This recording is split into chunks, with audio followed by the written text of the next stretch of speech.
I didn't know this until last year. So we've got a property in Spain, and we were there it was this time last year actually. And one of our neighbours had said that a boy had gone missing in the town where we've got our place. A boy had gone missing.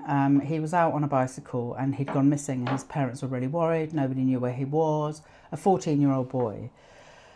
I didn't know the boy or the parents, but I know that the entire town was out looking for him all night. And he was found by the rescue services, the helicopter services. He was out on his bike on the rocks, and he'd fallen in a ravine in between two rocks. He'd fallen all the way down to the beach, the sand. And his parents were, obviously you can imagine how his parents were. So one of my friends said to the boy's parents, look, my neighbour's over from the UK. She does healing work. She can connect. She might be able to see something, or I don't know if she can see something, but would you like her to come and see you? And the parents said, we really would. Like, we'd really appreciate it if she'd come and see us. Of course, you can imagine how they're feeling, horrendous. And of course, their main concern was, did their son suffer? It's a really difficult situation because I always feel that I have to tell the absolute truth, but I always make sure that I'm not giving information that the parents aren't ready to hear. So I generally don't get given information that people aren't ready to hear. I just don't. So anyway, I'd agreed to go and see these parents and meet them. And I did say to them, look, I might not see anything, because when people first die, there's a period of rest and quietness and adaptation. So you don't always see things. Like, I don't always see things. And I said to them, I might not. I'm happy to answer any questions that you might have, just generally about spirituality, or just to be here and listen to anything that you might want to say. They were such a lovely couple, like really, really nice, totally broken, totally, as you can imagine, you would be. And on the way there, I was driving to their house, and on the way there, I already got their son, who was super happy, like a really happy guy. And he said to me, I can't remember exactly what he said to me, but it was almost like, they think I suffered, but I didn't. Like, I totally didn't. I said, okay. I said, is there anything else you want to tell me? And he said, I really love comics. I love Marvel. And he said, I really love the work that you do. Like, he had a great interest in anything metaphysical, a great interest. I said, okay, that's useful. I can just say that because that's like almost, it relates to you. So it kind of helps, because they don't know me. They didn't know me. They didn't know if I was some kind of charlatan, or, I didn't charge them any money. So I wasn't going there to try and make money anyway, but they still didn't know me. And so, and when you're in that deep grief where you've just lost your child, I mean, that's just such a difficult thing to do, just to let a stranger into your home anyway, I think. Anyway, I went to see them, and he told me all of those things in the car. And so when I got there, I thought, well, I've got some things that I can say I've made a connection. So I said, look, I did make a connection. I didn't think I would, because it's just early days, and so I really didn't think I would. And I was talking to the dad, because the mum hadn't arrived yet when I arrived. And then the mum had come home from work to see me.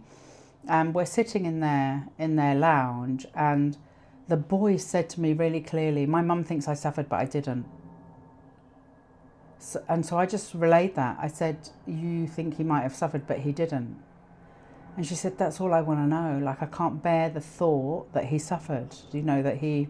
And I said, well, he didn't, because he just told me he didn't, but let me get what I can, let me try and get a bigger explanation for that. So I just sat and I said, you do need to give me more, because otherwise it's just, that's like a typical thing someone would say, oh, they didn't suffer, And he said, I love what he told me next, because he really taught me something. He said, when you know about life movies, he said, because you teach that, I've seen you do it. He said, so my life movie was ending, and I didn't know it until my feet left the ground. But the moment my feet left the ground, I knew my movie was over, so I checked out. The moment my feet left the ground, I knew my movie was over, so I checked out. Isn't that lovely? So I said that to her, and I said, so he checked out. Like, he wasn't even in that body by the time when it fell, he wasn't in it. He could see it. He could see his body, but he wasn't in it. And what was interesting is I said to him, I just didn't know that. He said, yeah. He said, when you don't know when your movie's going to end, but when it is ending, you know straight away. So there's nobody really needs to suffer. And it did just kind of make me think. So all those people that die in accidents and car crashes, and we think, oh my God, like they must have had such a terrible time. I'm not sure they have as terrible time as we do, thinking about them and what happened to them.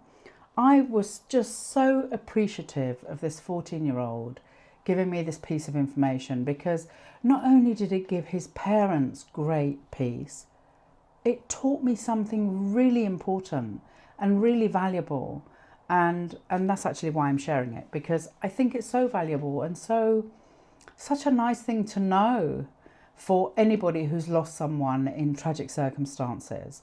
There generally isn't any suffering, because all through our lives we don't know when our end date is, but when it arrives we know it's there, and we know that that's it, and we don't resist, because there's almost an excitement about going home, which is another thing I really want you to think about.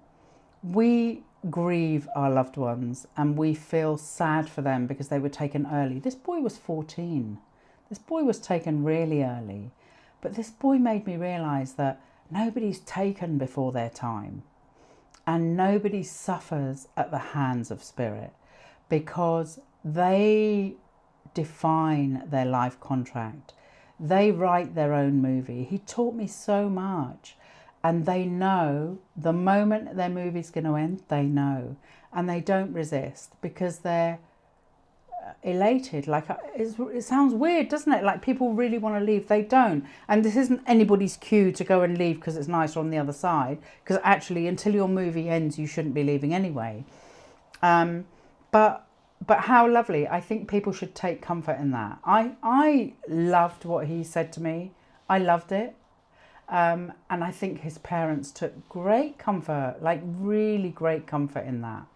So I was very pleased with that. I think it's a really nice story. It's such a tragic incident, but I think it's just a really nice interaction. I'm really grateful for the interaction, both with his parents and with the spirit of this young man. So yeah, I'm very grateful. Thank you.